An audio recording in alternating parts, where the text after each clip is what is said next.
special edition of Rick's Picks. If you didn't know, we have a great segment that we do on KGET Plus together where Rick and I pick 10 movies and talk about them with different themes. But today we wanted to talk about the Emmy Awards coming up this weekend. Rick is our entertainment expert here with your predictions for the big night. Yeah, well, we could go all day. There's like 400,000 categories, but we'll sort of focus on the main ones. Okay. What we're looking at is 2 or 3 series that are really probably going to dominate. Okay. Severance is obviously the big one. It had 27 nominations. I look for it to win the top drama category.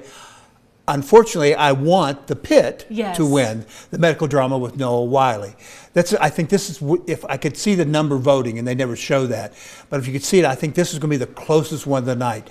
But The Severance has this great groundswell of followers, and it's won before, and I think The Pit's going to stay around for a while, and it's going to have its time.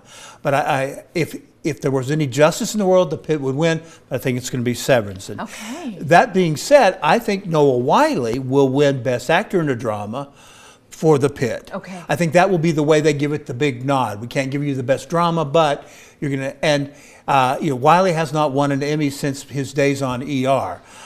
This medical drama is so graphic, and it's so strong and so powerful. I love it. I keep telling people track it down. But I think Wyle is very deserving. I think he's better with maturity. Really? He was really good on ER as that young doctor, but he's sort of the old soul now. He is just memorable in this show. And it's not too typecast because we knew him so well for his role in ER. Even though he's had so many other roles, to come back as a doctor, he did it well. I haven't been able to see it yet. Yeah, he has. Awesome. He has done it extremely well. If you're going to get back into a genre that you're so well known for, you better do it better than you did before. And that's the case here. Good job. Switching over to the female in the drama, the interesting thing, I think it's going to go to Kathy Bates for Matlock. What I find really interesting about that is Andy Griffith, who played the original Matlock, never even got a nomination for playing. Really? Yeah. But Kathy has sort of been the breakout of this. I'm not one of the bigger fans of Matlock because it was sort of a bait and switch. When they talked about it being the new Matlock, when you see the show, you realize that she's only taken on the Matlock persona to sort of sneak into a legal firm. And so it's really not a remake, but it is, they're capitalizing on the name. Okay. I didn't like any of that. But Bates is a tremendous actress. She's well deserving. I would have no problem her getting it. Over on the comedy side, I think the best comedy is going to end up being The Studio. Okay. And this is a new comedy featuring Seth Rogen. Yes. It's about a guy who takes over a studio. He becomes the new head of the studio, and he wants to make good movies. But his boss, the owner of the studio, wants him to make money-making movies. So they're going to make a movie based on Kool-Aid. Okay. Yeah. Well, and if you watch the first episode, he's being pitched as this sort of fun, Kool-Aid guy.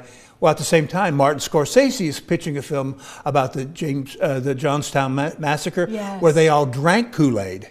So he thinks, well, I'll do his movie because it's about Kool-Aid. But anyway, you'll have to watch to see how this goes. The only problem I have with this is you got to remember that all the voting for the Emmys are done by people who are actors and people who work in the business. I always feel like these kind of shows are sort of inside baseball, that people get the jokes far more than the regular public. But I do feel like it's going to end up winning it.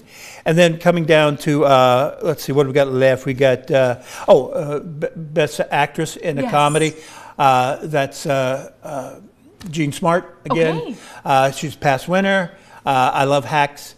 It's a little bit of inside baseball about a comedian trying to keep her career going, but I think she's definitely going to be the front runner for that. Okay.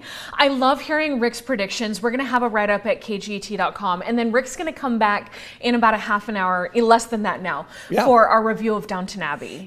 We're talking big films too, so stay tuned for that.